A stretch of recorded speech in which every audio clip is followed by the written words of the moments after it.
E a Companhia Nacional de Abastecimento, a Conab, estima uma produção de quase 270 milhões de toneladas na safra brasileira 2021-2022.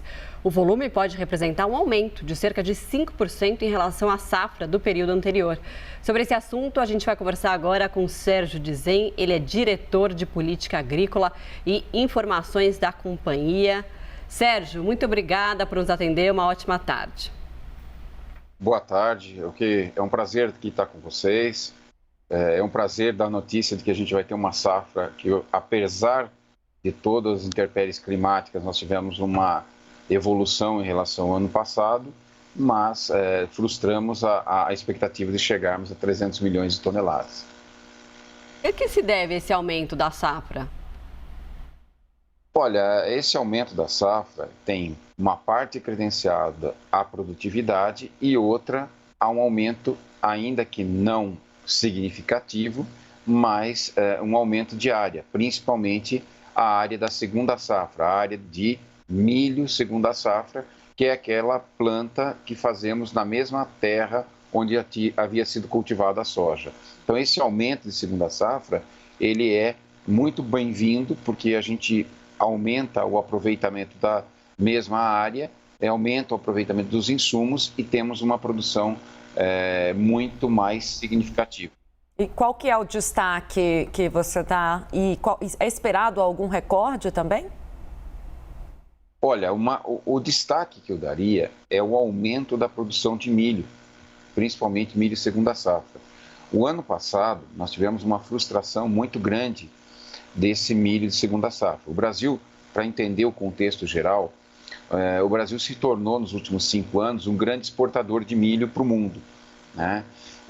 A gente tinha uma expectativa, ano passado, de colocar 40 milhões de toneladas no mercado internacional e colocamos 17. Este ano, há a expectativa de a gente colocar 38. E da onde vem esse milho? Vem principalmente desse milho segunda safra. Então, o Brasil produz em torno de 24 a 25 milhões na primeira safra, nós estamos anunciando aí 24,8 na primeira, 88 milhões na segunda safra e algo em torno de 2 milhões, 2 milhões e 200 na terceira safra. Então, o Brasil tem 3 safras de milho e a composição de todas elas dá 115 milhões, o que nos leva a uma expectativa de colocar 3 milhões de toneladas a mais do que era a expectativa no levantamento anterior. Isso é importante, principalmente no contexto global que a gente tem. Por quê? Porque 3 milhões a mais de toneladas é equivalente a aproximadamente 10% do que a Ucrânia exporta. E a gente sabe que eles vão ter problemas de plantar. Então, a gente tem no cenário não só para o Brasil, mas para o mundo, uma contribuição muito grande desse aumento de safra de milho para compor a oferta global de milho. Sérgio, em relação aos eventos climáticos, né? Isso impactou de alguma forma a produção agrícola? E uma outra questão, com esse aumento da produção, os preços de alguns alimentos podem cair? Olha, nós tivemos no primeiro semestre, principalmente a primeira safra, né? Final do ano passado e começo desse ano, muito problema climático no sul do Brasil.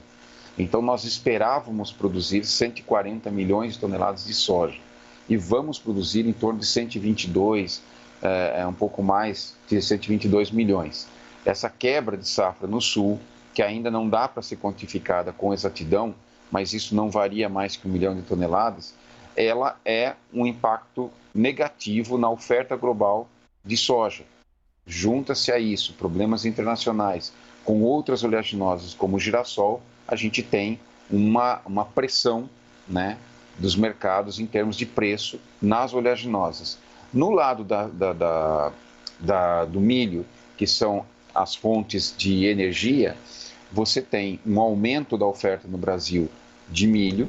Em condições normais, isso deveria conduzir o mercado para uma queda de preços, principalmente mais para o final do ano, quando essa safra realmente entra no mercado. Isso afeta daí o setor de proteínas, ovos, leite e carnes, mas como a gente tem um cenário internacional um pouco incerto, a gente pode não vir a conhecer esses benefícios.